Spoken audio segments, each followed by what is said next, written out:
Onda de calor sufocante eleva temperaturas em várias cidades americanas. Estudantes da Flórida que estavam em Israel são repatriados. O governo brasileiro quer regulamentar o balonismo após sequência de acidentes. Tudo isso e muito mais agora no Brasil News.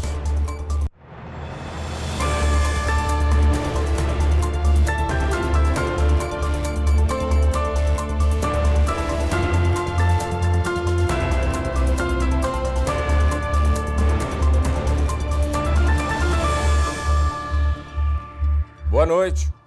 Nesta terça-feira, o presidente Donald Trump afirmou que o cessar-fogo entre Irã e Israel está em vigor. Trump também expressou descontentamento com ambos os lados por violarem o acordo intermediado pelos Estados Unidos. Também neste dia, o primeiro-ministro Benjamin Netanyahu disse ter adiado um ataque mais duro contra o Irã. E uma onda de calor sufocante pode causar sensação de até 43 graus Celsius em muitas cidades dos Estados Unidos. Uma onda de calor sufocante tem deixado milhares de pessoas com sensação de exaustão. Várias cidades têm registrado temperaturas recordes. Especialistas em saúde pediram que as empresas monitorem sinais de insolação e ajustem os horários dos trabalhadores ao ar livre, para que tenham pausas para a hidratação. This is my normal Washington Square spot. I come here, hang out, and I will tell you that of all the days this year, this has been like that pocket humidity. I don't know. I know we've had a couple last year, but I think this is going to be a lot more extreme than the ones we've had in previous years. O Serviço Nacional de Meteorologia dos Estados Unidos já alertou que as noites não vão oferecer alívio. 3 estudantes da Universidade da Flórida Central retornaram aos Estados Unidos depois de uma tentativa angustiante de deixar Israel. A repórter Lorena Gomes tem as informações. Os 3 estudantes estavam em Israel participando de um programa de estudos quando o conflito entre Israel e Irã se agravou. A retirada de emergência dos estudantes foi coordenada por autoridades internacionais. Segundo a Universidade da Flórida Central, a UCF, os jovens relataram que enfrentaram desafios logísticos e emocionais antes de conseguirem embarcar no voo que os traria para casa. Os 3 chegaram a Orlando na noite de segunda-feira e foram recebidos por familiares e membros da comunidade universitária. A UCF informou que está fornecendo suporte aos alunos repatriados e mantém contato com outros estudantes que ainda podem estar na região. A instituição reforçou o compromisso com a segurança e o bem-estar dos estudantes em situações internacionais de risco. E um homem morreu após ser atingido por um raio na praia de New Smyrna. Jake Rosenkrantz, de 29 anos, estava com a esposa em uma viagem como de lua de mel. O fato ocorreu quando ele estava no mar, na parte rasa, na altura do tornozelo.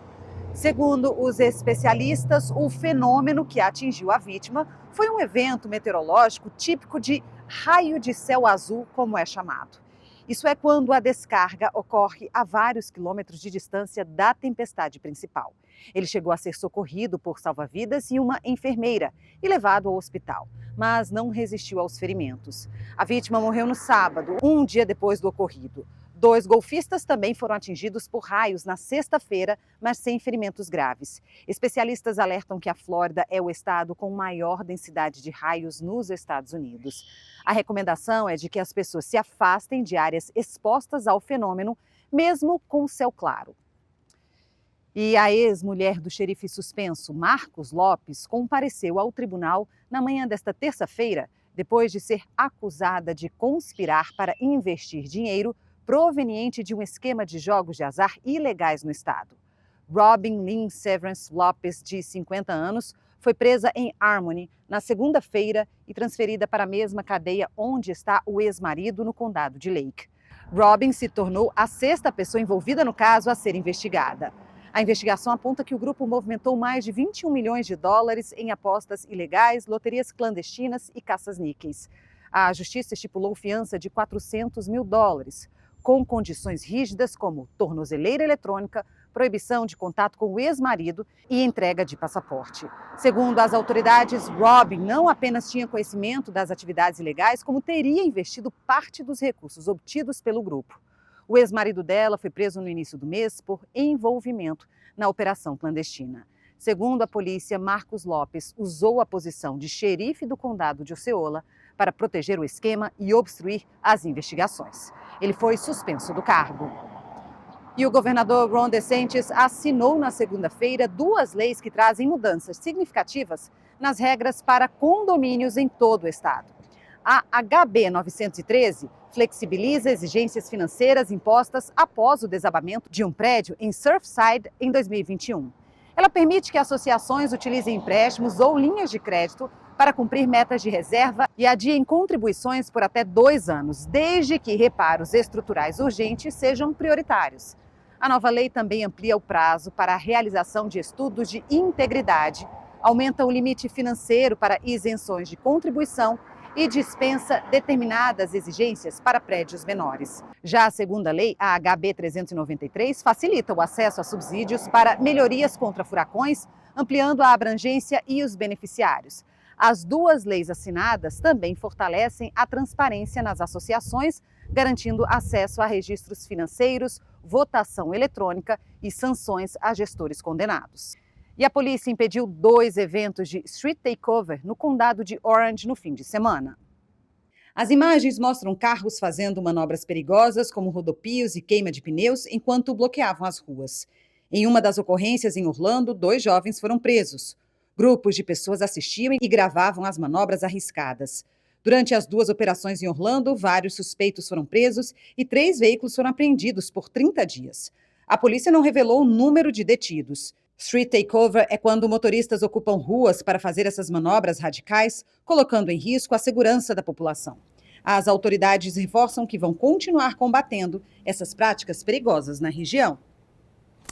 E o Flamengo enfrenta o Los Angeles FC daqui a pouco em Orlando. O último treino da equipe foi em New Jersey. O último treino do Flamengo em uma universidade em New Jersey teve bolas paradas e organização tática, mas sem o meia de la Cruz, que continua com dores no joelho. Quem não for ao estádio tem um lugar para lá de especial que se vestiu de rubro-negro. A Casa Flamengo tem loja com camisas e produtos oficiais. E claro, tem também transmissões dos jogos e atividades das mais variadas para toda a família. O espaço é aberto ao público e fica no Icon Park, na International Drive, em Orlando. O local já recebeu, inclusive, a visita do maior ídolo do Flamengo. Aos 72 anos, Zico deu o ar da graça na casa na segunda-feira e foi recebido com festa pela torcida. Nesta terça-feira, o Flamengo enfrenta o LAFC às 9 da noite no Camping World Stadium pela última partida da fase de grupos. Com 2 vitórias em 2 jogos, o time só precisa de um empate para garantir o primeiro lugar do grupo D. A seguir, no Brasil, jovem tenta extorquir a própria mãe com falso sequestro. Até já!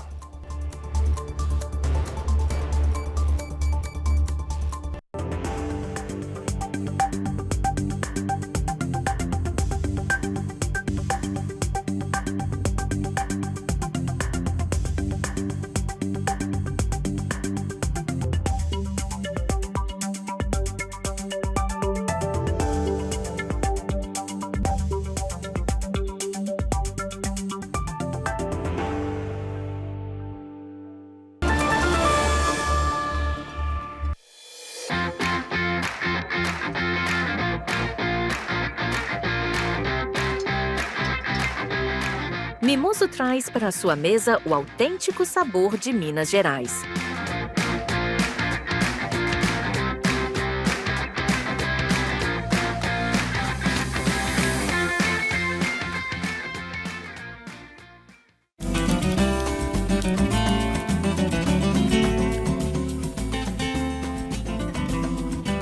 Transforme seu churrasco em uma experiência inesquecível com o mineiro.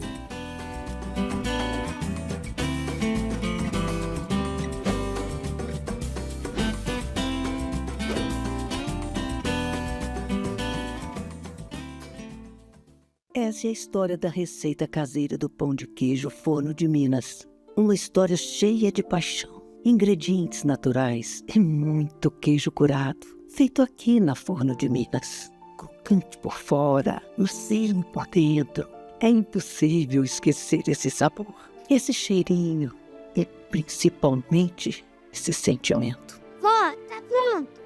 Forno de Minas, receitas caseiras e muita paixão. No Rio Grande do Sul já chegou a 4 o número de mortos por causa dos temporais dos últimos dias. Uma pessoa continua desaparecida. A correspondente Arlene Balieiro tem mais informações.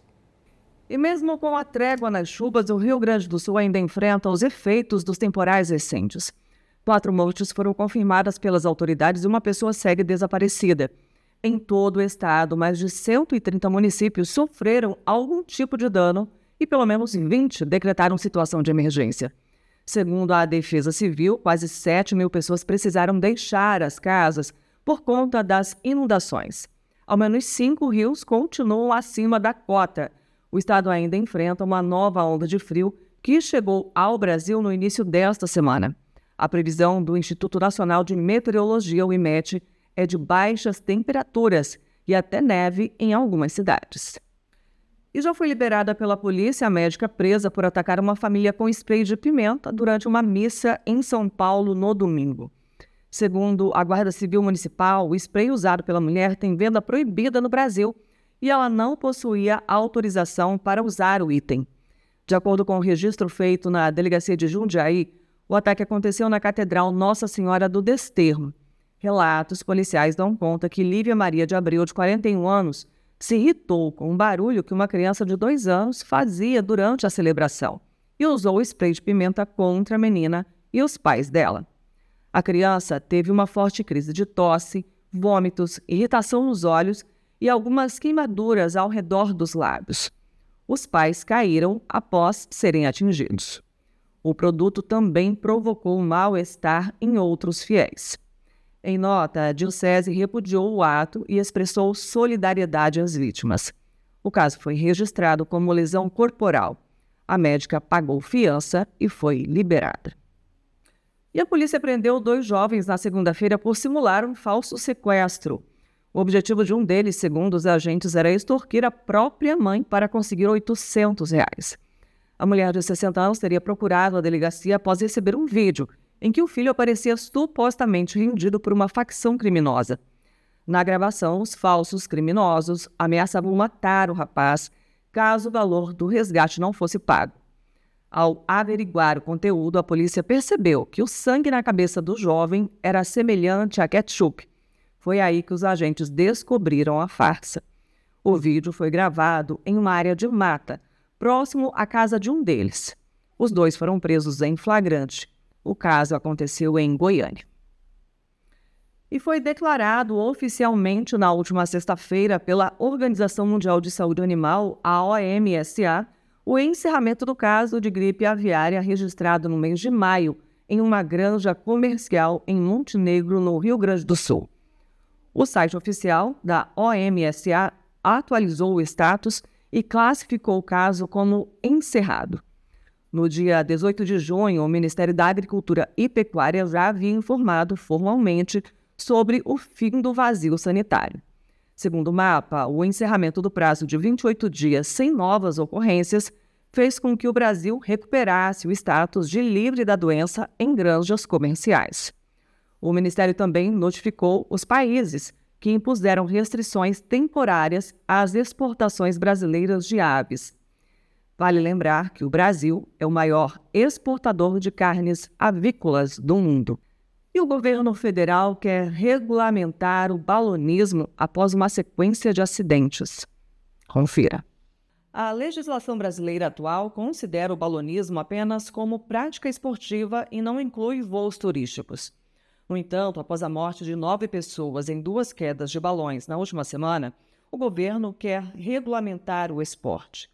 O Ministério do Turismo pretende reunir as entidades do setor para discutir a questão. Atualmente, a Agência Nacional de Aviação Civil, a ANAC, considera o balonismo uma atividade aerodesportiva que ocorre por conta e risco dos participantes. Também não é exigida nenhuma habilitação específica dos pilotos, além dos balões não precisarem de certificação técnica para voar. Veja agora a cotação do dólar frente ao real.